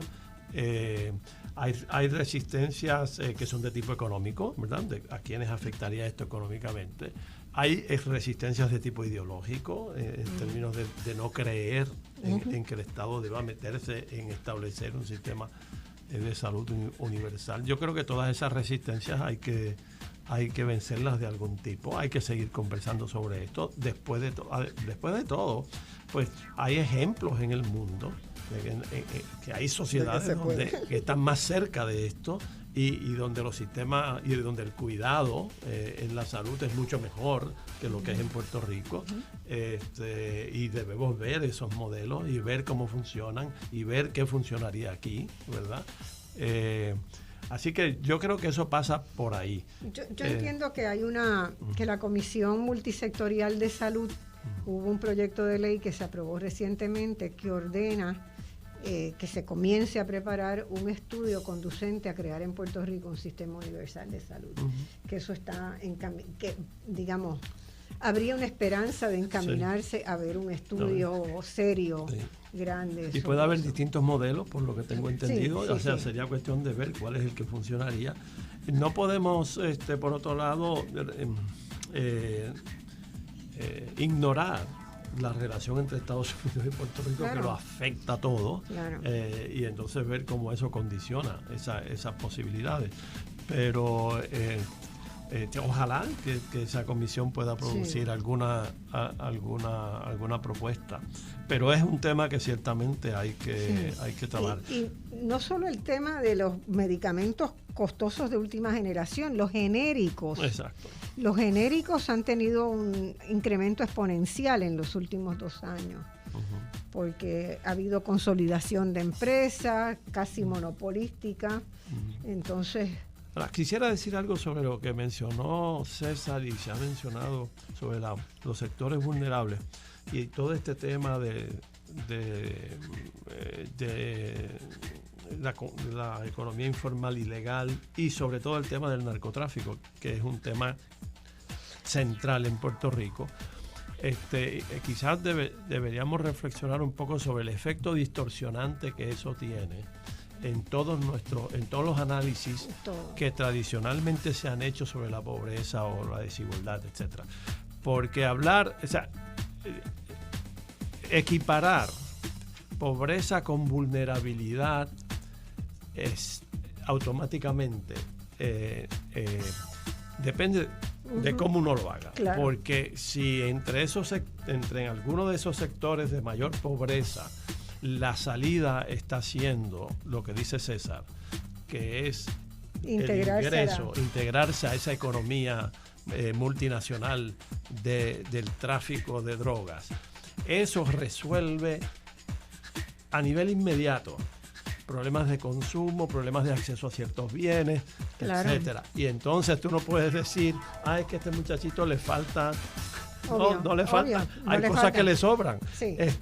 Lo que pasa es que eso es a un costo enorme, a un costo social, y a un costo social, familiar, comunitario enorme, ¿verdad? Pero tiene un efecto distorsionante. Sí. Y un efecto distorsionante puede ser el político. Claro. O sea, porque las condiciones de mucha vulnerabilidad pueden generar movimientos de cambio. Pero ¿por qué no se generan entre ciertos sectores? Pues tiene que ver probablemente porque se ven salidas. Porque hay salidas. Y hay salidas individuales. Claro. Está la salida está JetBlue, que eso es una salida y que lo ha sido históricamente en Puerto Rico también, lo fue en la década del 50, etcétera. Pero está la salida del narcotráfico, ¿verdad? Y esos dos combinados, ¿verdad?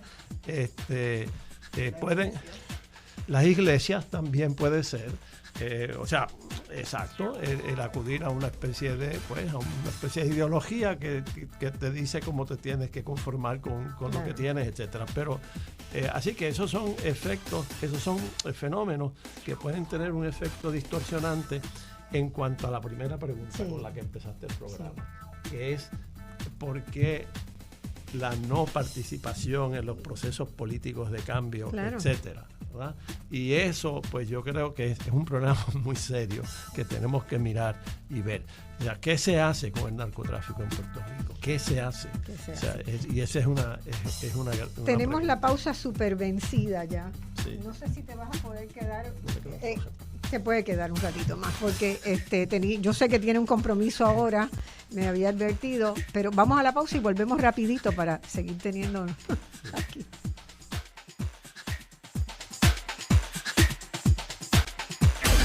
Bueno, volvemos inmediatamente.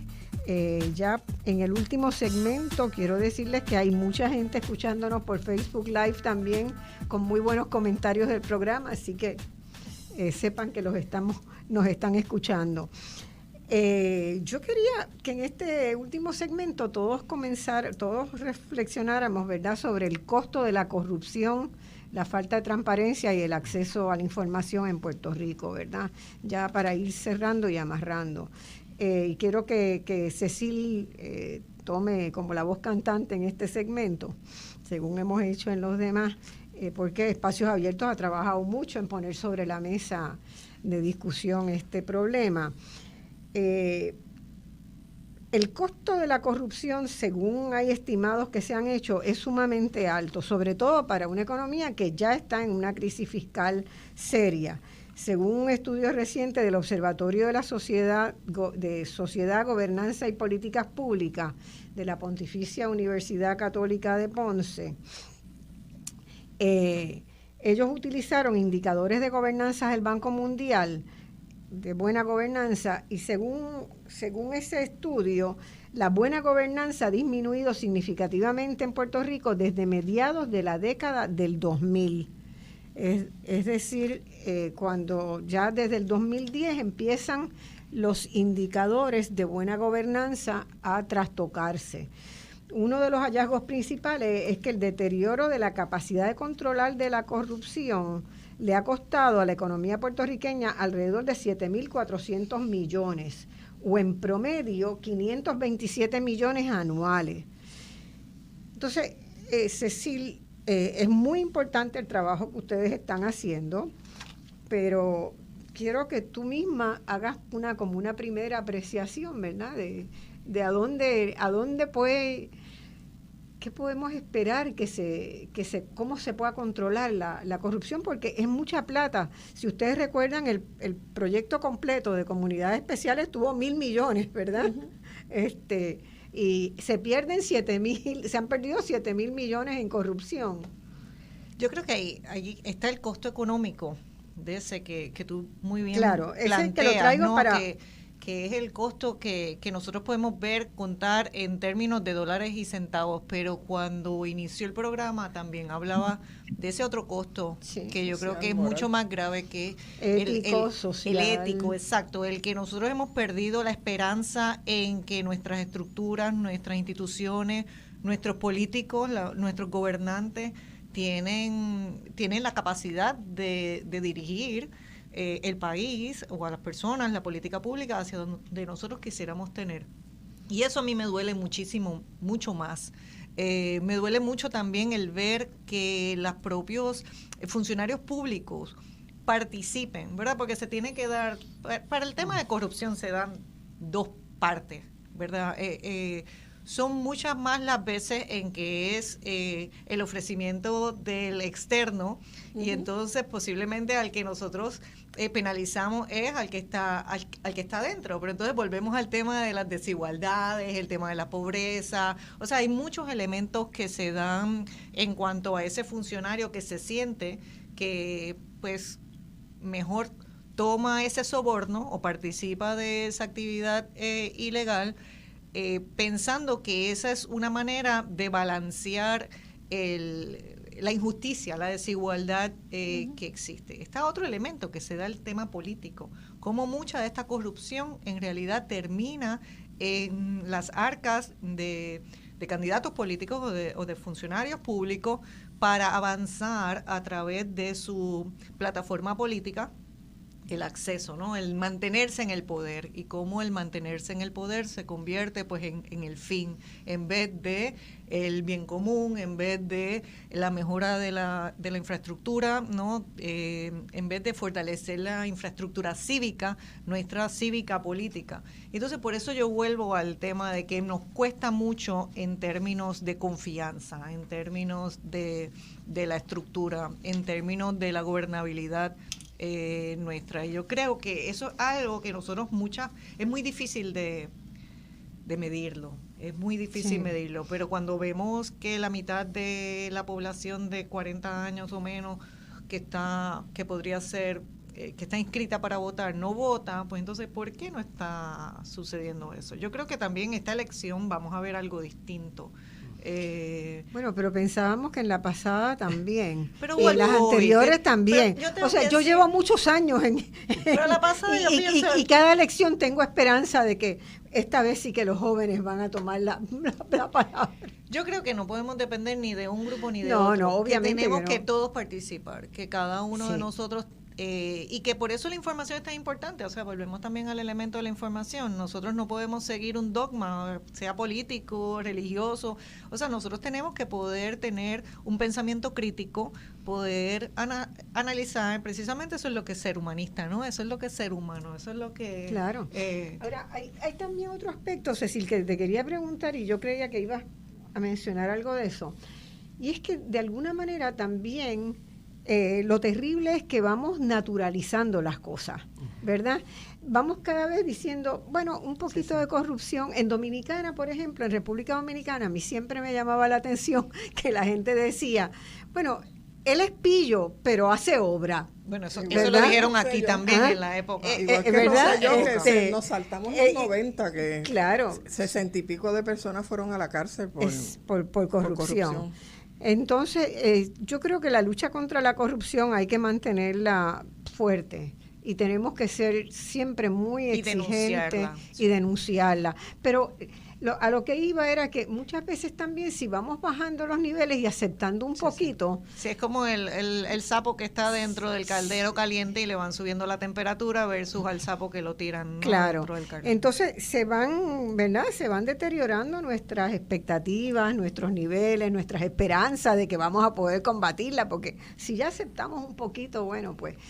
y a veces también hay pequeña corrupción dentro de la misma instancia. La gente que hace las fotocopias para las asignaciones de los niños, la gente que se lleva materiales, ¿verdad? Muchas veces por la precariedad del funcionariado, ¿verdad? Porque el funcionariado público, particularmente en las esferas administrativas menores, es gente pobre.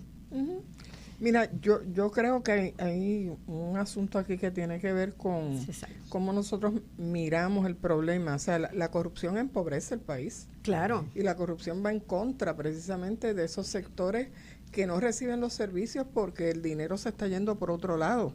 Y además de eso, me parece que también habría que mirar las leyes, ¿no? Porque las leyes contra la gente que entra, que hace algo corrupto, independientemente del nivel que sea, aplican, qué sé yo, 8 años de cárcel, cosas así que son, tú sabes, absurdas, que tú dices, pero ven acá, esto tiene que tener un nivel proporcional al delito. El soborno, en realidad, y el que paga el soborno no lo tocan. Entonces, si no vienen los federales a hacerlo aquí, pues, bueno, me imagino por el ay bendito, porque si tú vas a meter preso a alguien por 8 años porque se llevó una resma de papel de la oficina, pues eso no tiene sentido, ¿no? Entonces, parte del asunto está precisamente en que hay un sistema punitivo que no tiene sentido, que y no eso tiene es para relación, todo, ¿no? No guarda relación con el delito. Pasa con numerosos delitos que le echan a la gente, qué sé yo, 3 perpetuas, y tú dices, pero ven acá, pero esto... De verdad que amerita eso. Pensamos en corrupción solamente el que toma dinero, el que se lleva dinero, etcétera. Pero también hay otro tipo de corrupción que puede ser cuando tú tomas una decisión porque esto adelanta tu convicción política o porque hay una directriz para cambiar. O sea, se hace una inversión grandísima como se hizo en comunidades especiales y de repente, de golpe y porrazo, el próximo pues elimina. Eso también debería tener un elemento de corrupción porque ahí hubo una inversión considerable de dinero público que sale del bolsillo de cada uno de nosotros. O sea, todo este cambia cada 4 años, que está muy dirigido al tema político. A mí me parece también que tiene unos elementos de corrupción que nosotros deberíamos poder denunciar. No, ahí hubo inversión pública y al usted estar descartando eso solamente por su ideología política, pues usted también está realizando un acto de corrupción. Yo iba a comentar que es que me parece que el tema de la corrupción, pues hay que tratar de ubicarlo en un contexto todavía mayor. Hubo un libro que se publicó en el 2004 en Estados Unidos que se llama The Cheating Culture, por un investigador independiente, David Callahan, que a mí me gustó muchísimo, porque él hace un análisis de cómo en toda la sociedad de Estados Unidos, es un análisis sobre Estados Unidos, ¿verdad? Lo podría haber hecho de otros lugares, pero en todos los ámbitos de la sociedad estadounidense hay corrupción. Hay corrupción en el gobierno, que nos preocupa mucho, pero hay corrupción en los deportes, hay corrupción en la medicina, hay corrupción en la profesión legal, hay corrupción en la educación, en todos lados. Y él lo detalla, es una investigación muy minuciosa, con datos muy rigurosos. En las corporaciones. En las corporaciones, en los tribunales, de cómo se trata de una cultura, ¿verdad? Y yo quisiera, por eso se llama The Cheating Culture, de una cultura que gira en torno a una serie de actitudes con las que hay que trabajar. Y una de las actitudes más básicas, que está relacionada con el mundo económico, por cierto, es que todo vale para obtener lo que tú quieres. Y si tú lo que quieres es más dinero para lo que sea, para comprar un yate o para lo que sea, pues cualquier cosa vale para obtenerlo, y etcétera. Así que, y si tú lo que quieres... Casi Maquiavelo. Y si tú lo que quieres es ganar la carrera, ser el campeón en el deporte que sea, y para eso tienes que usar drogas de estas que te fortalecen, pues lo haces. Y entonces, es decir, es esta mentalidad. Si tú lo que quieres es el diploma, pues a lo mejor puedes lograr que un de los profesores o una registradora te altere el récord académico para tú graduarte y obtener el diploma. Es decir, es una cultura que luego cuando se traslada al mundo del gubernamental, pues tiene los efectos que conocemos. Claro, lo del mundo gubernamental es todavía más grave, porque se trata de fondos públicos y se trata de malversación de dinero que es de todo el país, ¿verdad? Y que se está usando mal. Pero si no entendemos, yo creo, estas raíces culturales de la corrupción, y en cada país pueden ser un poco diferentes. Pueden ser diferentes. Pero si no las entendemos, entonces la lucha contra la corrupción va a ser una batalla interminable, frustrante, etcétera, ¿verdad? Entonces, y eso nos trae de nuevo al tema de la educación. Este es un tema para la educación. Vamos, César. También. Todo al final vuelve a la educación, ¿verdad? Sí. Gracias a Dios que regresa la educación. Pero no, Oye, los secretarios de educación no dirían lo mismo, porque también hay responsabilidades que fijar en otros. No tirarlo todo encima de educación. Oye, déjame retomar donde lo dejó Efraín, ¿verdad? Yo creo que en los tiempos que yo viví en México, que fue bajo José López Portillo, y había unos niveles de corrupción que se descubren posteriormente, como en casi todos los sexenios, ¿verdad? Después que se va el incumbente, que se descubre cuán corrupto era.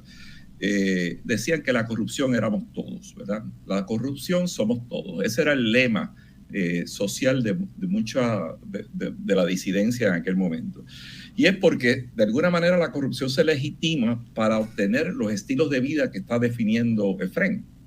O sea, es que yo tengo y cómo yo llego ahí, independientemente de los recursos que tenga, ¿verdad? Y cuán ético. Esa palabra ha quedado fuera de toda la discusión de gobierno, la ética. Y no se trata de una oficina. Ojalá fuera así de simple y tan sencillo como esto, ¿verdad?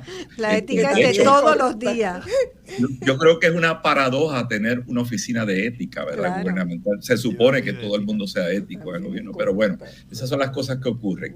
Yo creo que hay unos estilos de vida del cual todos somos cómplices muchas veces, unos estilos de consumo también, que obliga a algunos circuitos a operar de manera clandestina, y yo podría pues citar múltiples ejemplos del Departamento de Educación que me tocó vivir, aparte de la herencia que obtuve, ¿verdad? Cuando llego al Departamento de Educación, de todas las maneras que había para conseguir los propósitos, desde las subastas hasta los dineros por debajo de la mesa, hasta los almuerzos y los viajes en avión para funcionarios. O sea, aquí hay una diversidad de estilos de corrupción que son insospechables para la mayoría de la población y se siguen legitimando muchas veces bajo las mismas normas que tienen algunas de esas agencias. Pero se está creando toda una cultura, repito, que era lo que estaba diciendo Efraín, ¿verdad? Una cultura de la corrupción como un estilo de sobrevivencia. Y si hace un rato hablábamos de la marginalidad y de la pobreza y el narcotráfico, en el otro extremo, ese 1% también corre una misma suerte. Son mafiosos, son capos de muchas maneras y tienen estilos corruptos para sobrevivir. Yo creo que eso hay que tenerlo en perspectiva porque definitivamente eso hace esta componenda. No es fortuito que Puerto Rico sea el país que vende más Porsche anualmente en las Américas, ¿verdad? No es fortuito que aquí uno vea Ferrari permanentemente en la calle, no estoy exagerando. Los niveles de consumo de las multinacionales aquí son extraordinarios. Eso viene de ambos extremos, no solamente de la narcoeconomía y de los vulnerables, viene de un sector que está haciendo dinero por el gobierno. O sea, hay gente que no podría tener el ingreso que tiene si no fuera por el gobierno, tan sencillo como eso. Y claro, eso se disfraza de múltiples maneras en este país y hay muchas maneras de disfrazarlo. Así que yo creo que el problema ético es fundamental en toda la discusión que hemos tenido en la mañana de hoy, sin duda alguna. Los hijos talentosos. Sí, hace falta que las subastas, por ejemplo, o sea, mayor competencia. O sea, vemos que hay contratos que pasan a una familia casi de generación en generación, ¿verdad? El Departamento de Educación, ahí hay varios ejemplos. Pericia. Sí, hay una serie de cosas que uno se sorprende muchísimo. Recientemente aquí, inclusive en Hacienda, se habló de que las personas que ofrecían los seguros, como habían hecho tan buen trabajo, pues no iba a abrirse a competencia la convocatoria del servicio. O sea, hay una serie de cosas. Estamos satisfechos. Y eso con lo publican trabajo en el periódico lo más normal. Y entonces uno dice, espérate, pero ¿qué es lo que está diciendo esta persona? Entonces, volviendo al tema de que nos hemos creído que no tenemos que combatir, que fiscalizar. Pero además tampoco hay espacios institucionales para fiscalizar, ¿verdad? Todo el tema de la participación ciudadana en Puerto Rico, de eso no se habla. ¿Y la persecución? Cuando tú participas, sí, te ponen el guardia atrás.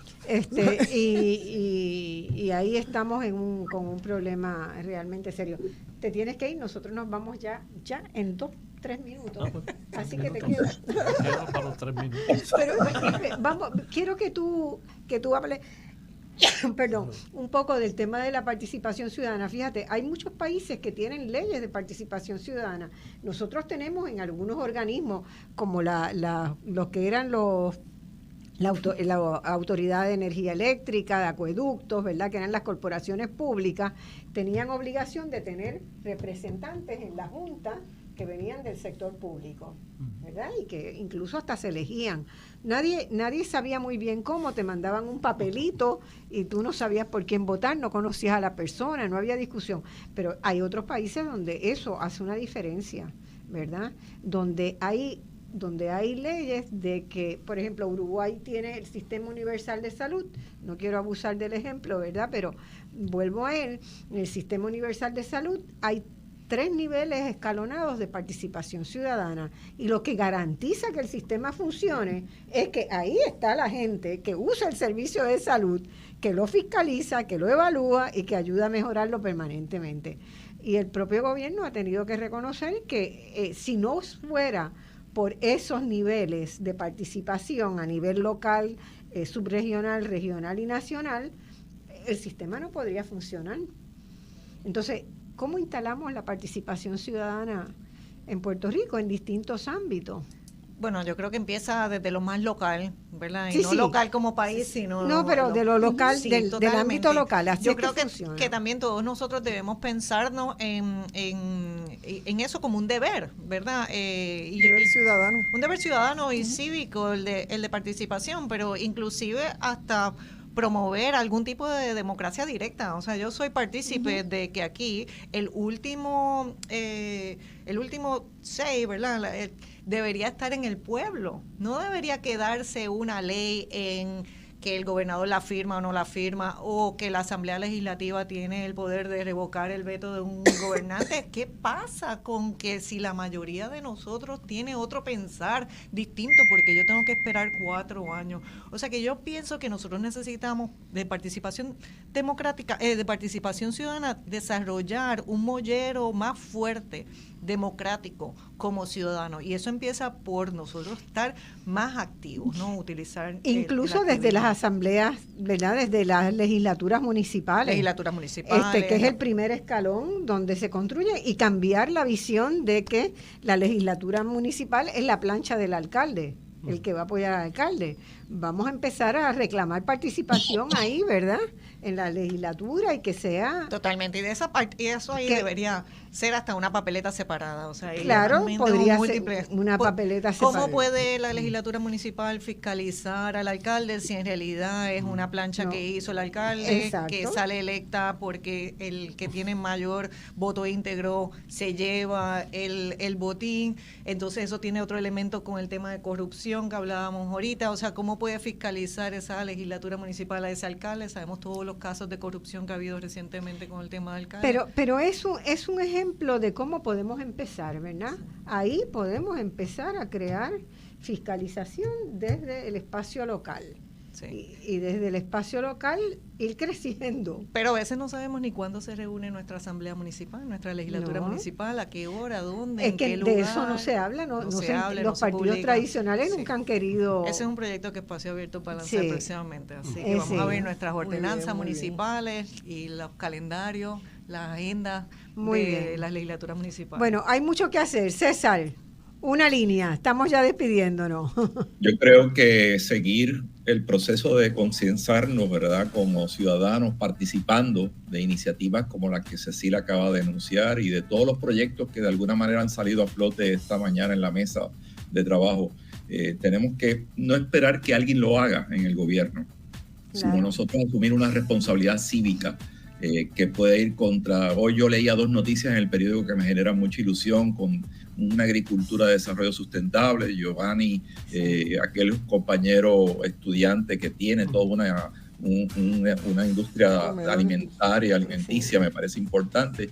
Y como él, hay una cantidad de gente aquí haciendo muchas cosas buenas. Yo quiero acabar con esa nota porque hay una ilusión de país y hay gente joven y no tan joven que estamos empeñados en hacer un nuevo Puerto Rico y tenemos que defender esa iniciativa. Así que ese es un poco mi pensar.